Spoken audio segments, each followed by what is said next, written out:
नमस्कार दोस्तों, निरंतर करंट अफेयर्स में आप लोगों का स्वागत है। आज के most important current affairs discuss करने से पहले एक छोटी सी स्ट्रेटजी देख लेते हैं कि करंट अफेयर्स की तैयारी कैसे किया जाए।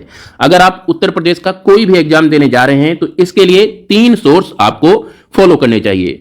पहली एक पुस्तक है जिसे घटना सार के नाम से जाना जाता है। यह पुस्तक कोई भी जब एग्जाम होता है उसके पहले मार्केट में आ जाती है। इसके साथ ही साथ आप घटना चक्र पुस्तक को भी फॉलो कर सकते हैं और इन दोनों पुस्तकों के अतिरिक्त आप हमारे daily most important current affairs की वीडियोज को भी फॉलो करें। यहां पर ध्यान दीजिएगा कि घटना सार और घटना चक्र ये दोनों पुस्तकें कोई भी एग्जाम जब होगा उसके 10-20 दिन पहले आएंगी और आपको इन दोनों पुस्तकों को खरीदना है। इन दोनों पुस्तकों में से किसी एक पुस्तक को आप अपना बेस पुस्तक बनाइए, उसे अच्छी तरह से पढ़ डालिए। जैसे अगर आप घटना चक्र को अपनी बेस पुस्तक बनाते हैं तो इसे अच्छी तरह से पढ़ें और उसके बाद घटना सार को उठाएं। घटना चक्र में जो टॉपिक कवर नहीं किए गए हैं उसे आप घटना सार से कवर करें।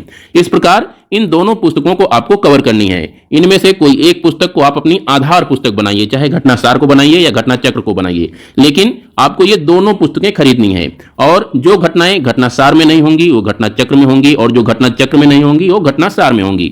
और इस प्रकार से इन दोनों पुस्तकों को आपको कवर करना है। इसके अतिरिक्त हमारे डेली करंट अफेयर्स की वीडियोज आप लोगों को देखनी है। इन वीडियोज में आपको दिन भर के जो 2-3 मोस्ट इंपॉर्टेंट करंट अफेयर्स होते हैं उन्हीं का डिस्कशन किया जाता है। हमारे करंट अफेयर्स की इन वीडियो से आपको घटना सार और घटना चक्र इन दोनों पुस्तकों का बहुत ही संक्षिप्त रूप में एक सारांश मिल जाएगा। इन दोनों पुस्तकों में जो मोस्ट इंपॉर्टेंट टॉपिक्स होंगे वो हमारे daily most important current affairs की वीडियो में कवर कर दिए जाएंगे, जिससे आपको पता चल जाएगा कि एग्जामिनेशंस में आने वाले सबसे इंपॉर्टेंट और सबसे प्रमुख टॉपिक्स कौन से हैं। इस प्रकार इन दोनों पुस्तक के साथ ही साथ हमारे डेली करंट अफेयर्स की वीडियोज आप कवर करें। और अगर आप डेली करंट अफेयर्स की वीडियोज जो मैं यहां पर बताता हूं, दिन भर के केवल 2 या 3 करंट अफेयर्स होते हैं जो कि मोस्ट इंपॉर्टेंट होते हैं, उन्हीं का डिस्कशन यहां पर किया जाता है। उन्हें अगर आप एक बार देख लेते हैं तो आप अपने पेपर में ज्यादा से ज्यादा करंट अफेयर्स सही कर सकते हैं, क्योंकि इन वीडियोज में एक तरह से उन्हीं करंट अफेयर्स का संकलन करता हूं जो अति संभावित हों और बहुत ही इंपॉर्टेंट हों। तो डेली करंट अफेयर्स को फॉलो करें, देखते रहें उन्हें। और अब आज के करंट अफेयर्स का डिस्कशन कर लेते हैं। तो आज के करंट अफेयर्स में आपको ध्यान रखना है कि स्वरवेद महामंदिर का उद्घाटन किया गया है प्रधानमंत्री नरेंद्र मोदी द्वारा।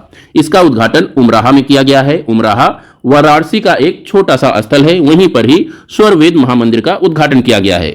इस महामंदिर की सबसे बड़ी विशेषता यह है कि यह दुनिया का सबसे बड़ा ध्यान केंद्र है, यानी मेडिटेशन सेंटर, जिसमें एक साथ 20,000 लोग बैठकर ध्यान कर सकते हैं। तो ये याद रखिएगा, स्वरवेद महामंदिर, इसका उद्घाटन कहां पर हुआ है? उमराह में, और ये दुनिया का सबसे बड़ा ध्यान केंद्र है। नेक्स्ट करंट अफेयर्स के अंतर्गत संजय सिंह का नाम याद रखिए। संजय सिंह भारतीय कुश्ती संघ के नए अध्यक्ष निर्वाचित किए गए हैं। वे बृजभूषण शरण सिंह का स्थान लेंगे, जिन्हें यौन शोषण सहित गंभीर आरोपों के कारण पद छोड़ना पड़ा था।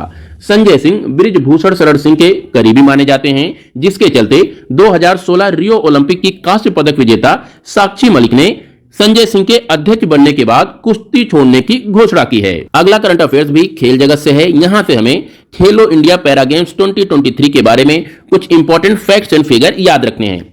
खेलो इंडिया पैरा गेम्स का प्रथम संस्करण था इस बार, जिसका आयोजन 10 से 17 दिसंबर 2023 के मध्य नई दिल्ली में आयोजित किया गया था। इस खेल से संबंधित कुछ most important facts and figure हैं जो हमारे एग्जामिनेशंस में आ सकते हैं, उनके बारे में देख लेते हैं। तो सबसे पहले यही ध्यान रखिएगा कि यह प्रथम संस्करण था, दिल्ली में संपन्न हुआ है और इस बार इसमें 7 प्रतियोगिताओं एथलेटिक्स, निशानेबाजी, तीरंदाजी, फुटबॉल, बैडमिंटन, टेबल टेनिस और भारोत्तोलन का आयोजन किया गया था।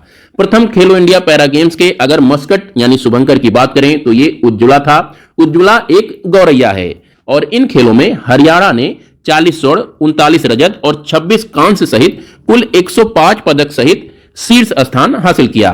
उत्तर प्रदेश इन खेलों में दूसरे पायदान पर रहा और उत्तर प्रदेश ने 25 स्वर्ण, 23 रजत और 14 कांस्य सहित कुल 62 पदक हासिल किए।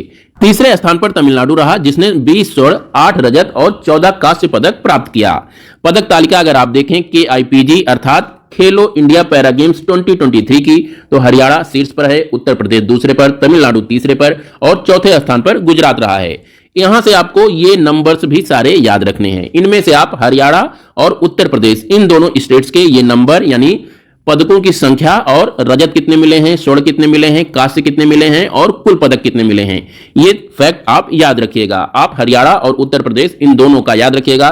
40, 39, 26 यानी 105, 25, 23 और 14 ये याद रखिए। 25, 23, 14, 40, 39 और 26 एग्जामिनेशंस में पूछे जा सकते हैं कि हरियाणा को कितने स्वर्ण मिले, टोटल पदक कितने थे। इसी प्रकार अगर आप उत्तर प्रदेश के हैं तो पूछा जा सकता है कि KIPG अर्थात खेलो इंडिया पैरा गेम्स 2023 में उत्तर प्रदेश ने कितने स्वर्ण पदक प्राप्त किए। तो 25 आप ये याद रखिएगा। यहीं पर ध्यान दीजिएगा कि खेलो इंडिया प्रोग्राम की शुरुआत 2017 में की गई थी और इसके अंतर्गत खेलो इंडिया पैरा गेम्स, खेलो इंडिया यूनिवर्सिटी गेम्स, खेलो इंडिया विंटर गेम्स और खेलो इंडिया यूथ गेम्स का आयोजन किया जाता है। खेलो इंडिया यूथ गेम्स के अभी तक 5 संस्करण आयोजित किए गए हैं तथा खेलो इंडिया यूनिवर्सिटी गेम्स और खेलो इंडिया विंटर गेम्स के 3 संस्करण आयोजित किए गए हैं। वहीं खेलो इंडिया पैरा गेम्स की अगर बात करें तो यह पहला संस्करण था जिसका आयोजन 2023 में किया गया और इसमें शीर्ष स्थान पर हरियाणा रहा। तो ये कुछ इंपॉर्टेंट फैक्ट्स एंड फिगर थे खेलो इंडिया पैरा गेम्स 2023 से संबंधित। ये मोस्ट इंपॉर्टेंट टॉपिक्स थे आज के जो आपके एग्जामिनेशंस में पूछे जा सकते हैं। तो दोस्तों आज के लिए वीडियो को यहीं पर विराम देते हैं। कल फिर मिलते हैं लेटेस्ट करंट अफेयर्स, MCQs और GK फैक्ट्स एंड फिगर के साथ। तब तक के लिए नमस्कार।